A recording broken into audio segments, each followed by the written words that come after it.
Hello दोस्तों, नमस्कार। प्रकाश YouTube channel पर आप लोगों का स्वागत करता हूं। दोस्तों, एक बार पुनः विज्ञान के प्रश्नों के साथ आइए सीधा प्रश्न तरफ चलते हैं। कौन से सेट के जंतु सब एक ही संघ के हैं? बिच्छू, काकरोच, झींगा। बी बिच्छू, काकरोच, केचुआ। सी काकरोच, जोंक, झींगा। डी झींगा, केचुआ, जोंक। दोस्तों, बिच्छू, काकरोच, झींगा। आइए अगला प्रश्न है, ऑक्टोपस है एक आर्थ्रोपोडा, बी एक इकाइनोडर्म, सी एक हेमिकॉर्डेट, डी एक मोलस्क। दोस्तों, दूसरों का डी सही है, एक मोलस्क।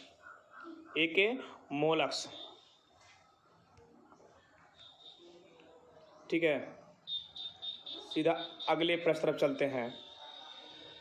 अगला प्रश्न है, रुधिर परिसंचरण तंत्र का महत्वपूर्ण ज्ञान प्राप्त करने वाले प्रथम वैज्ञानिक थे? ए एंड्रियस वैसिलियस, बी अरस्तु, C William Harvey, D Robert Hooke. दोस्तों, रुधिर परिसंचरण तंत्र की खोज ही विलियम हार्वे ने किया था, इसलिए तीसरे का सी ऑप्शन सही है। आइए अगले प्रश्न तरफ बढ़ते हैं। अगला प्रश्न है, प्लेटियोन्टोलॉजी के अंतर्गत अध्ययन होता है जीवाश्मों का, बी विलुप्त जंतुओं का, सी प्राइमेट्स का, डी हड्डी का। दोस्तों, प्लेटियोन्टोलॉजी के अंतर्गत जीवाश्मों का अध्ययन होता है। आइए अगले प्रश्न तरफ चलते हैं। अगला प्रश्न है, मैलपीघी नलिकाएं होती हैं कीटों के श्वसनांग में, बी मेढक के उत्सर्जन अंग में, सी अंतःस्रावी ग्रंथियों में, डी कीटों के उत्सर्जी अंग में। दोस्तों, पांचवा का डी सही है, कीटों के उत्सर्जित अंग में।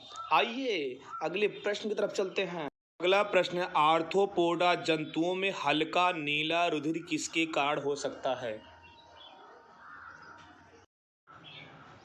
अगला प्रश्न है, आर्थ्रोपोडा जंतुओं में हल्का नीला रुधिर किसके कारण हो सकता है? हीमोसाइनिन, बी हीमोग्लोबिन, सी हीमीन, डी पोरफायरिन। छठवां का ए हीमोसाइनिन। अगले प्रश्न तरफ बढ़ते हैं। अगला प्रश्न है, निम्न में से कौन सी वास्तविक रूप से मछली है? ए स्टारफिश, बी जेलीफिश, सी डॉगफिश, डी समुद्री घोड़ा। दोस्तों, समुद्री घोड़ा वास्तविक रूप से मछली है। आइए अगले प्रश्न तरफ बढ़ते हैं। प्रश्न है, 24वीं हृदय किनमें होता है? सरीसृपों में, बी उभयरों में, सी स्तनियों में, डी मछलियों में। आठवें का आंसर है स्तनियों में। आइए अगले प्रश्न की तरफ बढ़ते हैं। चमगादड़ अंधेरे में उड़ सकते हैं क्योंकि इनमें ए तीव्र दृष्टि होती है, बी तीव्र घ्राण क्षमता होती है, सी उच्च आवृत्ति ध्वनि तरंगे उत्पन्न करने की क्षमता होती है, डी अपने द्वारा उत्पन्न उच्च आवृत्ति ध्वनि की प्रतिध्वनि ग्रहण करने की क्षमता होती है। दोस्तों, 9वें का डी ऑप्शन सही है। आइए अगले प्रश्नों की तरफ बढ़ते हैं। अगला प्रश्न है, व्हेल श्वसनांग है? ए त्वचा, बी जलक्लोम, सी बुक लंग्स, डी फेफड़े। दोस्तों, 10वां का डी।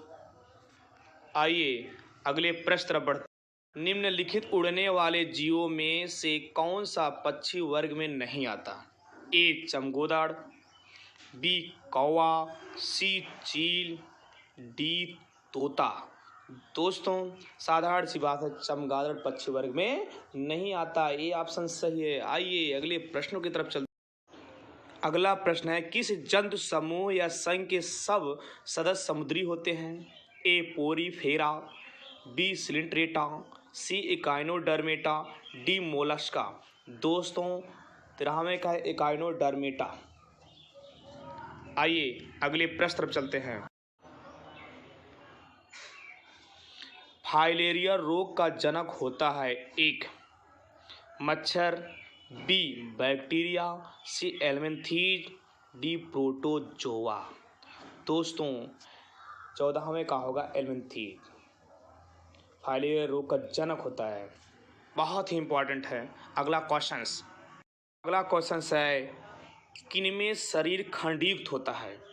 सिरिंड्रेटा, बी, पोरीफेरा, सी, मोलस्का, डी, एनेलिडा।